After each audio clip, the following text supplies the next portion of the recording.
Janet, it is absolutely a pleasure to wind up having you to be on this show. I'm telling you, I was laughing. I kept telling people as we were planning, I said, well, we're going to talk to the old timers and we're going to talk to the Trailblazers and we're going to get the new kids on the block. Okay, the share the mic.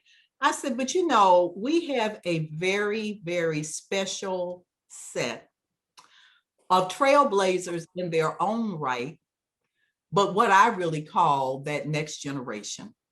And I cannot think, and I could not think of anybody who was more the epitome of that than you. Okay. Um, these are the breakthroughs as I see them. Okay. One, the area that I've always known that was kind of like your specialty, the tech. You understood that it wasn't just about a method and mean, but you really understood that it was going to be transformative for the industry. Absolutely. You got that part. Okay. The other, which Thank is you. very, very unique. Okay. The other is that you have navigated, you have done, and this is quite unusual. We used to get in areas, and if you came up private, you were private. If you came up on public sector, you were public sector. And if you were nonprofit community advocacy based, that's where you kind of were.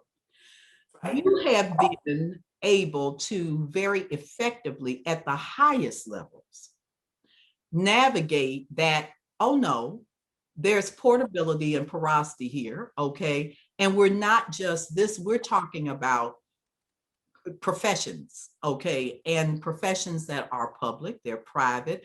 The work you do around with youth in all of the STEM and STEAM, which brings you all into that kind of that third leg, the nonprofit, the community base, that portion of it. You've navigated all three of those, okay? So proud to say I've been a member of Women's Transportation Seminar International for decades, okay? Yes, And, yes. and to see your rise there, okay? And always doing your homework and always paying your dues, so to speak, but the foundation now to have you in line to wind up being the first, okay? Really the first woman of color that we will have that will be sitting in that seat means a lot, okay? The work you've done with the APTF, with the American Public Transportation Foundation, in terms of leading there. I mean, so Janet, you've just these are things that were not. This is a new generation. Okay, I'm saying is what I call really, really, really the trailblazers. So Janet, I'm turning this mic over to you and let us hear about Jannet Walker Ford. Thank you Okay. so very much for having me. I'm almost emotional because of the amount of respect that I have for you and the trailblazer you've been in this industry. And to be fortunate enough to have developed this close relationship, friendship, mentorship, um, to be in your circle is just such a blessing. And I so appreciate this interview today. So thank you, first of all, as this new kid that came into the industry and didn't know anyone and methodically tried to get to know the industry better, as well as, and just as importantly, the leaders and the people that had developed, had shaped the industry, and the women like you that have provided an opportunity for people like me to be able to come in and sit in the seat that I'm sitting in today. And I mean that with all sincerity. So thank you for allowing me to have this opportunity. Oh, Janet, thank you. Okay. Now, how did it get, Janet, where's home? How did you get what? Wow. So that's, there's nothing easy. And it's like almost when people say, well, where are you from? I'm like, okay, is this the short answer or the long answer? The short answer, and then I'll talk about how I got into the industry, is that I am a proud Army brat. My father was career Army, more than 30 years. He's unfortunately now deceased, but served in the Army. We moved every 3 or 4 years into different places along his career. So I was born in Memphis, Tennessee, where my father is from. And then we were off to Germany. I have an older brother and a younger brother. My youngest brother was born in Germany, but we spent 2 different tours in Germany and various places in the United States. Fort Campbell, Kentucky, Fort Jackson, South Carolina, Fort Bliss, Texas. Wonderful, wonderful places that shaped who I am today in terms of resiliency and being able to navigate new environments. So it was a wonderful experience. But the longest I've lived anywhere is Atlanta, Georgia, which is really what led me to my career in transportation. You know, Bev, I moved to Atlanta, and I know you've called Atlanta home for many years as well, and we just missed each other. You're absolutely right. But 20 years in Atlanta, and I've been in Jacksonville now for 5 years. My journey to transportation was through my IT background. That's how it all got started. And I had no idea, private sector wise, having gone through the dot-com era and IT companies, that transportation was driven by technology. I had no idea until I was afforded an opportunity to become initially consulting with the Metropolitan Atlanta Rapid Transit Authority, where you previously served as chief executive officer. And unfortunately, when you were CEO, I didn't have the opportunity to work for you, but I was there before you, and you came later and became the CEO. So but I got involved because of technology. And I got to tell you that, I saw Nat Ford, we know who Nat is. I saw Nat Ford speaking it was the National Black MBA Association was holding our monthly meeting. And I was president of the chapter at the time. And he spoke to transportation and business in a way that I've never, ever heard it talked about before. And that's really to one of your other points about what we need to do more of to ensure that we're getting more young folks, more folks, Black and brown and other, into this industry. Is they've got to understand that it is a very appealing, it'd be a very rewarding experience as well. But I ended up coming through that venue. But I later went on to, I spent 6 years at MARTA. I spent the first 3 years or so as the chief information officer after coming in and consulting director of information technology, and then later became the CIO. When I was the CIO, though, and this kind of gets to the changes in my career. As CIO, it's not CEO, as CIO, chief information officer, the work was really a lot about navigating the political landscape internally and externally, as well as kind of, a strategist, because we were putting in a new financial system, human resource system, a new fair payment system, really taking, from a 30-year-old legacy set of systems and upgrading them so that we could have modern, business systems. And so we had to do all of that. The easy part was procuring the software, making that decision. The hard part was change. The union was impacted, everyone was, if the riders were impacted, everyone that we touched, the suburban Cobb County, Gwinnett Cobb County, everyone. And so you had to be able to develop a consensus about what we're going to do so that the riders could still, ride for the fare payment system, ride the system without being disrupted. Very seamless, like using a credit card any store we want to, we shouldn't have to worry about which one to use. So that really got me into dealing with city council more out front, dealing with the suburban counties, as I mentioned, and really playing more of a strategist, an external face of MARTA from that capacity in alignment with leadership. Richard McCrillis was the leader by this time, but I was then asked to take on the role of deputy CEO under Richard McCrillis when he was CEO, and that was right before you, I believe, right before I joined right after that. So, so my experience was, I was blessed by an opportunity to really, to get into a ground level understanding of the organization, help shape, the direction as it relates to technology, knowing that it was a business decision, right? And I got just incredible experience that has shaped the rest of my career, because you never lose that perspective, client perspective and customer perspective. And that's really been one of my I would say that's been one of the keys to my success as I continued my journey on. I left MARTA and went to work with Booz Allen Hamilton, which was an amazing experience in management consulting.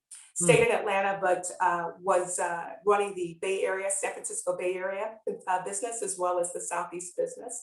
And all of that was around strategy, management consulting, and technology, and where we're going, what's in the future.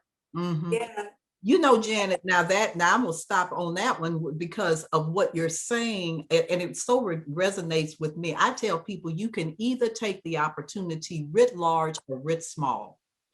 You understood that the technology was a thing. That Yes. was what that you were really working within a broad ecosystem, and the ability of really understanding that the success was the ultimate successful delivery of a whole business, of a whole organizational transformation. That was the goal. Okay, That's exactly right. it was not the thing of getting the technology. Okay, No. that was one piece of it, and so many times folks are not able to, they stay right here. This is what I'm doing. I'm getting this, I'm building this, whatever. And I say, but if the whole thing doesn't work, we weren't successful. And I reckon back to the people laugh, they say they often forget this. But the first almost 20 years of my career, I was civil rights. Okay. I was absolutely, I was everybody. The Houston system that I wrote all the books. It was like I laugh and I tell New York, I went to do the big cleanup on the. I said, you all forget. And now I've been everything administration too. I said, but and then I operations and all that. I said, but this was the difference. I actually learned the business from the perch of civil rights because Title VI was my planning. EEO, my human resources. Disadvantaged women's business enterprise, I could tear a train apart and put it back just like the person in procurement, okay? Because right. My point was, if I have to be the one that's going to set the goals on it, I need to at least know something about what it's all about, So absolutely. That is the same. It is.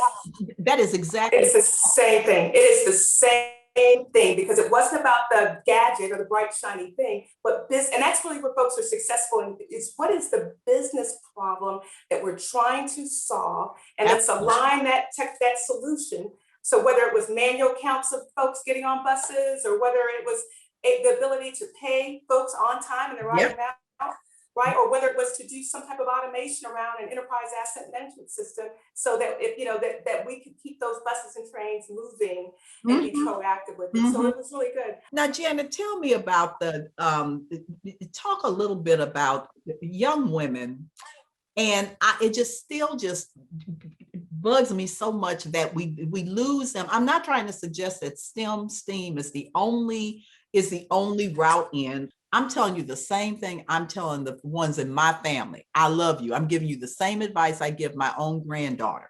There are certain careers, tech is one, that if you go down this route, I swear, whether it is being employable, or starting your own business. And please think about that too, okay?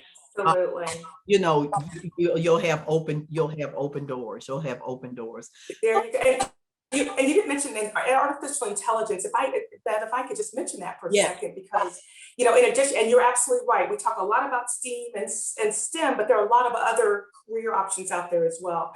Artificial intelligence is within that technology, but it's also it has many facets of it. But that and automation, electrification or zero emissions, all of those areas are areas that we will definitely need folks with that skill set in the workforce. But with artificial intelligence, the danger of not having diversity in who's involved in designing systems that utilize artificial intelligence. And that includes using optical scans, it's the handprints, it's all of those things that are used to recognize. It's almost like your ID, your identification, but it's also to, like, machine language to predict situations. It's decision making. If the only people that are involved with doing those designs look the same way, then you're going to build and design systems that are biased. And so one of the things with girls and young people and people of color, Black and brown people, that I talk about all the time is we've got to steer folks into those careers, because those machine language, it's only putting out what you're putting in. And so if that data is not diverse, we have a problem. So that's why we had the issue with whether or not an automated vehicle could recognize a Black and African-American man, for example, or the differences between, or if you were to say grandma, and you put that in, and what does that yield back? Or what does doctor or nurse yield back? Grandma usually came back with a white grandma. A doctor usually will come back with these languages with a male, not a female, and Yes. usually a nurse is the female, right? So not to belabor that, but that's just so important. And decisions are made about whether people get loans. They are insurance is granted by your zip code. Right. So if you're in a zip code and there's right, so that is a problem we've got to tackle. And I tell you, Janet, you heard this with our youth. They got me thinking. They keep me young, okay? They got me thinking. They said, well, you know what, Doc? Everybody keeps talking about this normal and normal, like going back to and getting normal, or what's going to be the evolving normal. They say, well, what is the normal? We don't want to go back to the normal we had, okay? No, and we don't want to just have like this normal is just going to evolve in the future. So what is it that if there were ever North Star making times, guiding light making times, okay, that is what this time is, that we need to put a stake in the ground about what is the normal that we want to achieve. And so their point has been, we want to just normal, okay? We want to just normal and letting youth really have a real significant place at the table. And one of the things that to help to define what that just normal should look like, because that just normal is going to be their normal. The people that are going to be out here for the 2030, 2040, and 2050 plans are not going to be me living it. It's going to be them. And Janet, one of the things that I've just been so impressed about is that the work that, I mean, all this work that you're doing around youth and the commitment with the, you know, like I said, APTF Foundation. Oh my God. And I can remember when APTF got started and we kept saying, will we really wind up being that successful, really make that bigger difference? And to see all of that that's taking place. And then women's transportation seminar. So talk about some of that work, Janet, and the transportation use and just the transformation you've seen coming with the young, you know, I don't think there's a chapter that's out there that's not doing something with young people. That's exactly right. And thank you for allowing me to talk about WTF. That's something that I hold dearly, as well as APTF, the American Public Transportation Foundation, as well as APTA, right? The American Public Transportation Association. But focusing on the youth is something I've done my entire life, my entire career.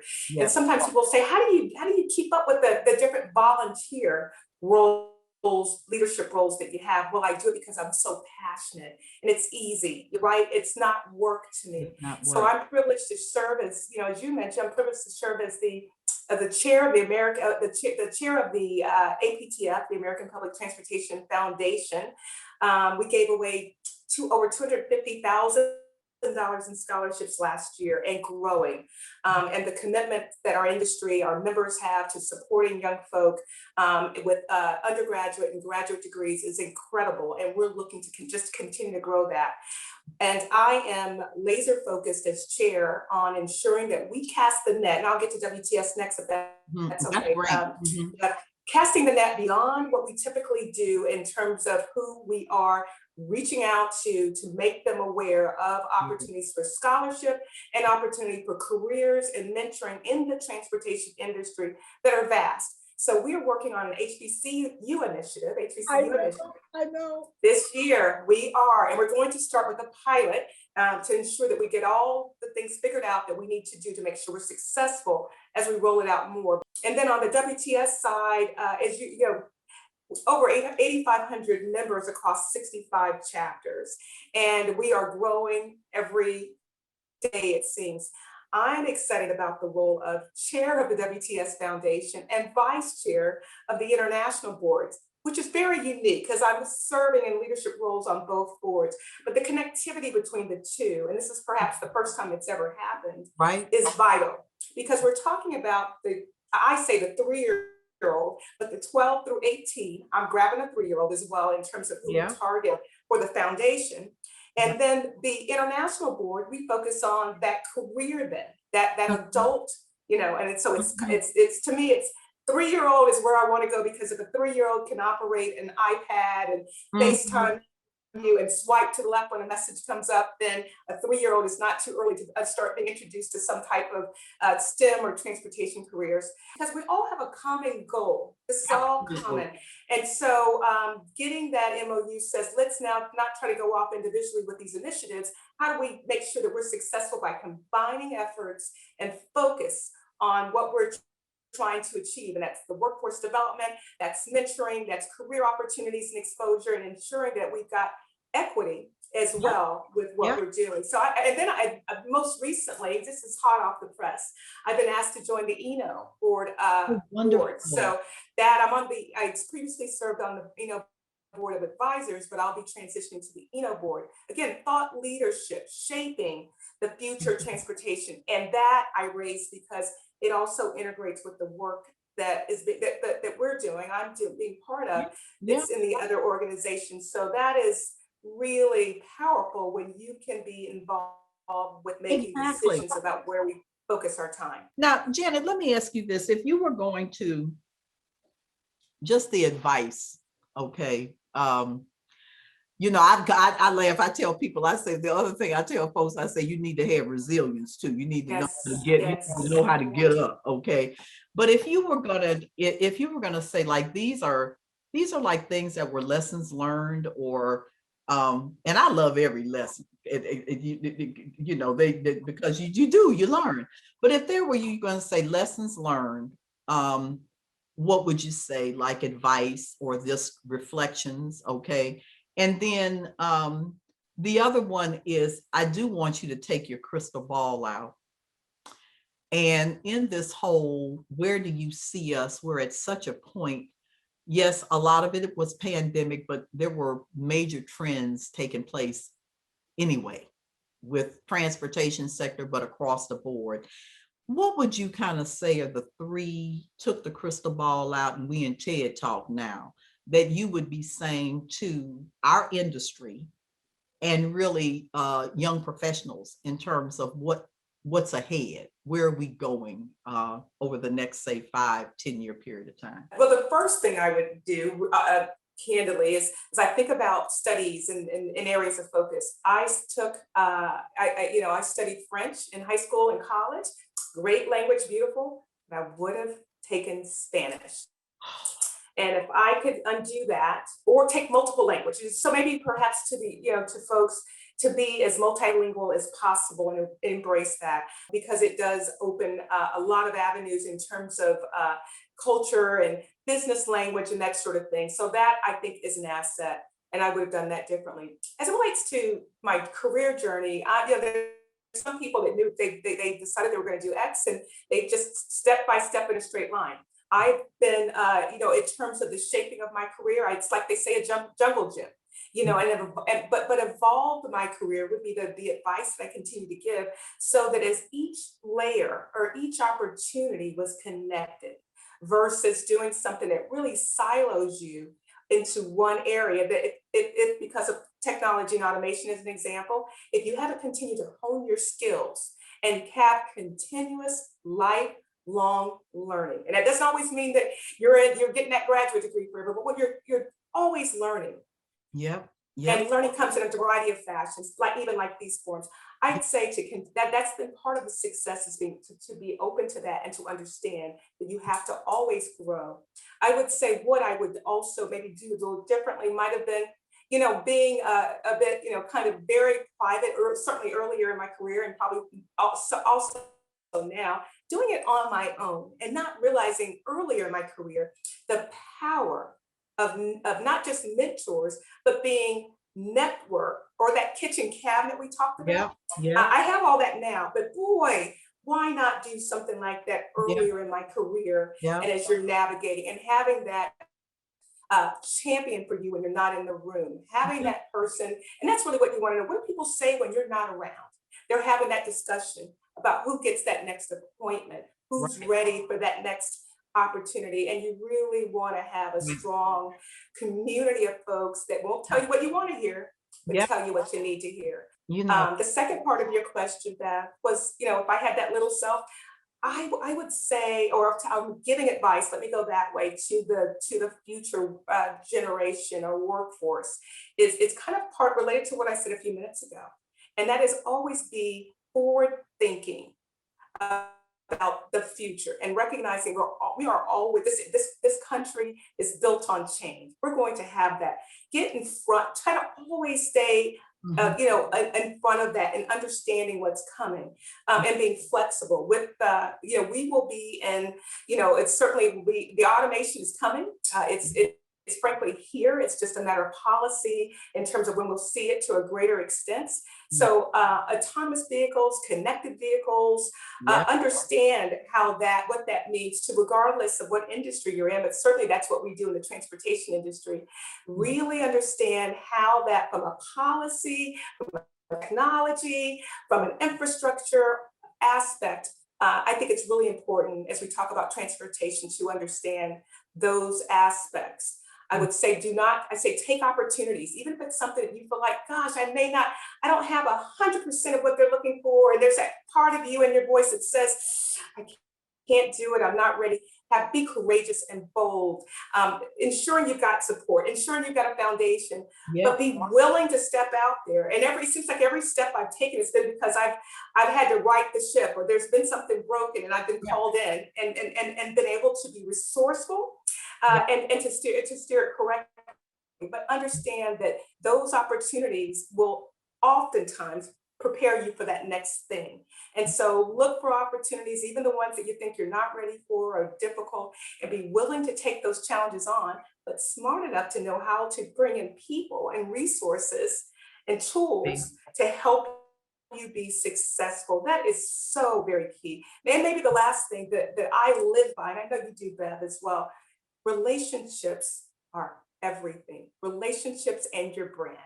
Protect your brand with every fabric of who you are. And whether we're on social media all the time, we're doing this, but you gotta always think about that. I have fun, but think about your brand and know that it is something, particularly in this electronic age, and as social as we are, it's something that can easily be tarnished and hard to repair. So always be thinking about the way that you're presenting yourself as you're moving forward in your career. And then again, make sure you've got those relationships and you become a person, you are a person of your word, work with integrity, and develop trusted relationships. Oh, Jannet, this has been so rich. Jannet, is there anything that we haven't covered that you want to say to yourself? You say, look, Bev, now why did you possibly let this conversation in and I didn't say this? Is there anything that you want to? Yeah. There are two quick things, and I know that we're out of time. Get involved as early and often as you can. It is amazing how opportunities may reveal themselves through volunteerism, whether it's related to Transportation U or whether it's related to WTS collectively, APTA, APTF, National Black MBA Association. If we had more time, I'd talk more about that. But that is about certainly advancing graduate degrees and entrepreneurship in the African American community. But volunteerism has been a way of developing relationships, and often builds towards opportunities, like it did for me when I was in Atlanta. So I would say definitely do that. And then I just have to make sure I thank my husband and my daughter Shayla and my son Davey. They are the three of them are my inspiration, my mentors, and I have 4 bonus kids as well. Love them all, but they have been, they have been so much part of why I do what I do and what inspires me. They push. Don't tell me what I want to hear. So as I think about mentors, it's funny when you say your children can do the mentoring too. I mentor them, which I respect the fact that they ask my opinion. I mean, it's great as a parent that your children value your opinion and want to get your perspective. I do the same thing with them. And then my husband is my best friend and best mentor I could ever have. Oh my God. You couldn't have wrapped it better because I just love the both of you to death. Okay, you know what I'm saying? I love you too. I'm not going to say anything about that. I'm not going to say, Jannet, I tell you, I cannot thank you enough. This has been very invigorating. And I tell you, I'm so proud of you and everything that you're doing. And God bless you. And thank you so much.